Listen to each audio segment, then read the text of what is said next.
Compliments of the season to you guys. Trust you had an exciting holiday. It's entertainment news on Channels Television, and I am Mayowa Ogundele. As usual, we will have all the important gist you need to know right here, so stay with me. Let's start off on the red carpet of the 2013 Headies Awards held in Lagos recently. You check this out.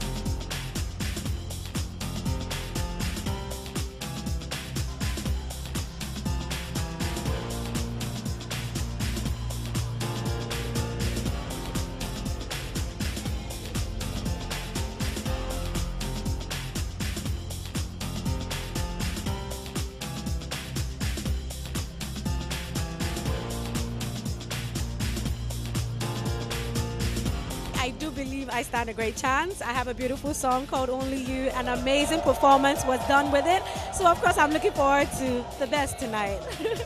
This year we're hoping for a novel feeling. I get the impression that this year we're going to feel as if we're seeing it for the very first time.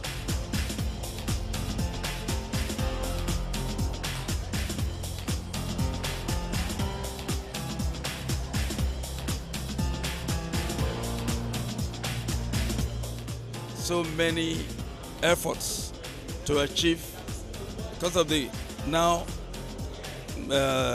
technology. The computer makes it much easier than in our days, but nowadays we just have to be all embracing. Music today has taken a very high profile.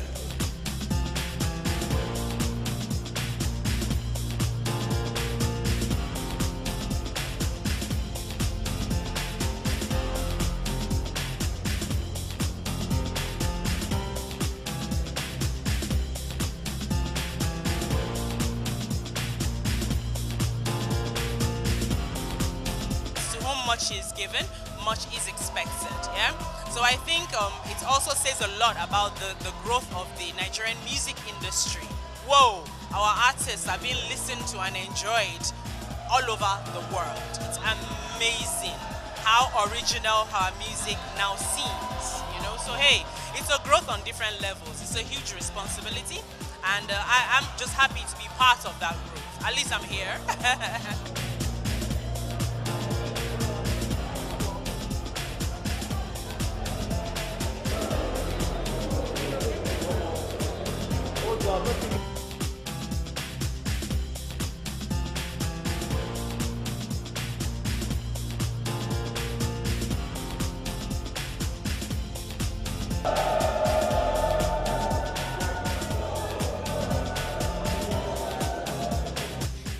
She's my girl, always. I want to find out who takes home the most rated, or the next rated, should I say?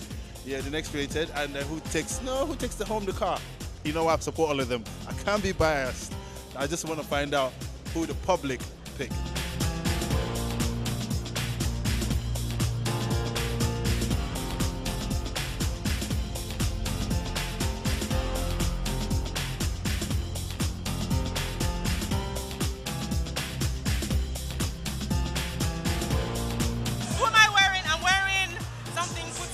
By my stylist. Her name is Yolanda Okereke. She's here with me tonight. I'm styled by Yolanda Okereke. She actually came up with a beautiful dress, the shoes, everything, and all the bling blings. Yeah, she's just fantastic, and she just got me the right look for tonight. Tonight, this is Nancy at Iconic in Vanity. I wanted to do something that was true to me, that was also fresh, you know, and that was bright and happy. I don't like the word ethnic because it's not ethnic to who, you know, but something that's true to our identity, and that's what I was hoping to achieve.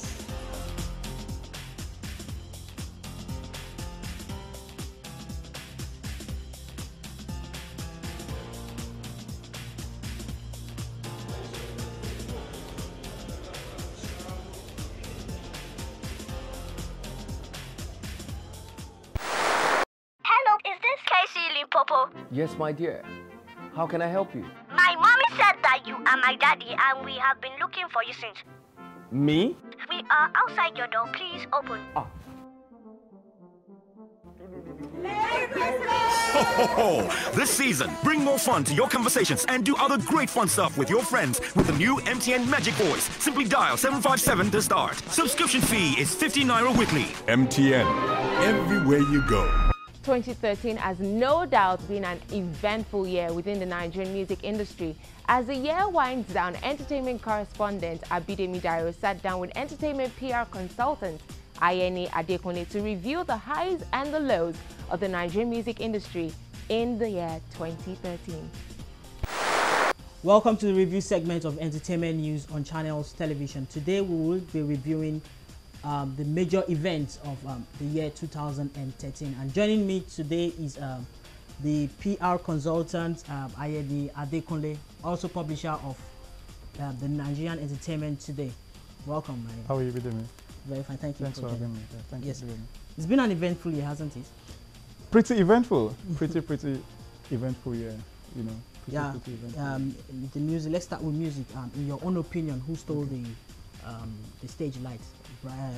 Burna Boy, KC, Shantizu? I'll say KC because KC came from nowhere. You know, it's the kind of guy you didn't even see coming, you know. And then he came with just one single, Limpopo, and we kept saying, okay, minor hit, maybe you click, and then it's shut down everywhere. I think he's a major testimony to the power of possibilities, you know. And then of course, Davido, Whiskey, Shantizu, all those guys that yeah, we can almost say, I can almost say we saw Casey coming because he has been there for a while, although he hasn't been in the limelight and all that. Yeah.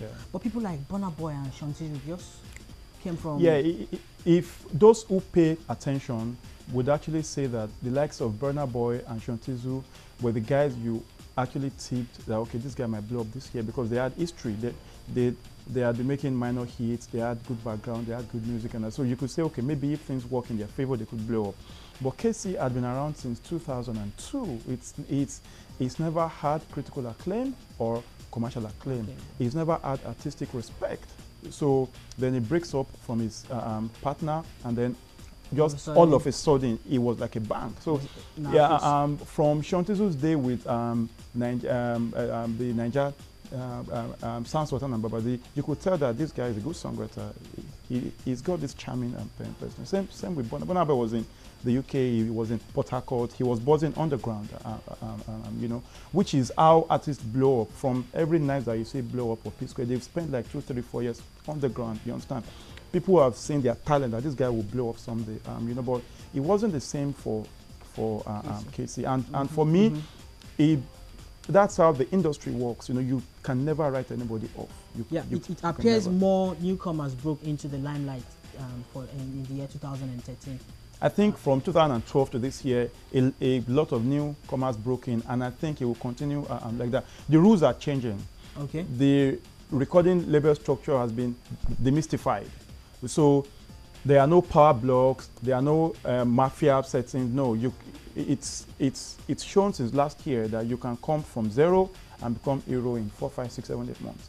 You know, and that's how music works. The work will now be left for the labels and other companies to now plan sustainability. Okay. So because it's not enough to break with a single or 2 or 3. How do you sustain that for 1, 2, 3, 4, 5, 7, 8, 9, 10 years? How do you build a brand out of this overnight success? That will be the fresh challenge moving forward. All right. How about albums released? Which would you say really? Wow. For me, one of the greatest albums of this year would be Jesse Jack's album. I think it was a fantastic body of work. Unfortunately, it's not been pushed well.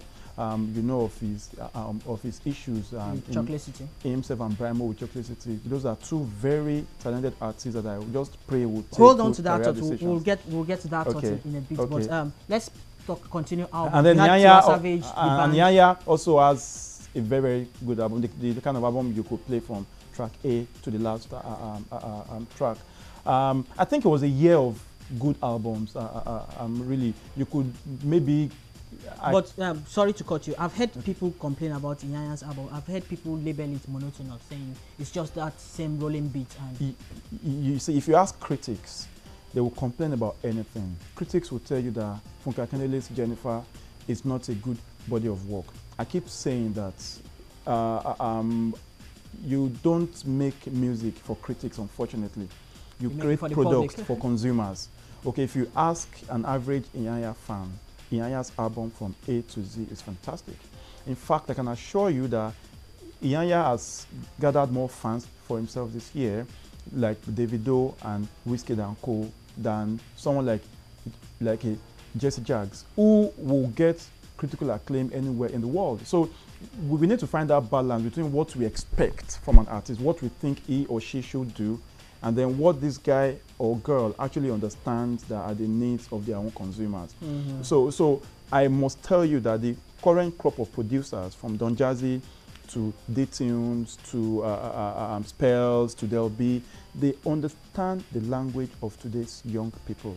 And music is being consumed, especially pop music, by young people.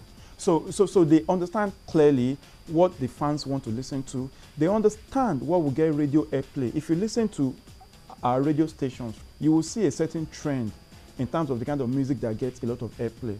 If I'm a businessman and I'm creating music to sell, I am going to put these two things into consideration. What kind of music appeals to my fans? What will get me airplay on radio and TV? And I'll give it to them. Okay, speaking about structures, you were talking about some musical structures earlier. Yeah. Chief on reports this year is record label rebellion. A lot of artists, Emanira, Brian, I like that, record label rebellion. Yes. I think that I, for one, I mean, we did the Nigerian Entertainment Conference in April, and our theme was building the industry of our dreams. We will never build the industry of our dreams if we do not put structures in place. Oh. Okay, I keep saying that you cannot walk out of your contract. Exactly. It makes a joke of the contract in the first place. Yeah. So why do you think it is so? Why do you think I think people get away with it in the entertainment industry? I think it is so because people have gotten away with it in times past, and we can no longer allow them to get away with it. When there was the case of E against Colossal, I was in support of Colossal. I mean, let the court determine if you can, if there's actually been a breach or not. But you cannot wake up. It's like you work in a company. You can't just wake up and say, I don't work here anymore. But there's a process. Follow a process. So I think also that the record labels are very, very vulnerable. I'll tell you the situation. You pick artist A. I mean, like you see the case of Wizkid and EME. You just find out that in 3, 4, 5 years, this guy has actually earned more money than the label. He can actually buy the label. The way the music system is structured, the record labels can never make enough money to make them as powerful as they deserve to be. So they are very, very disadvantaged. So you just find out after a while, the guy starts to wonder that, okay, why am I still with these guys? I mean, I'm doing this, I'm doing that, and that. So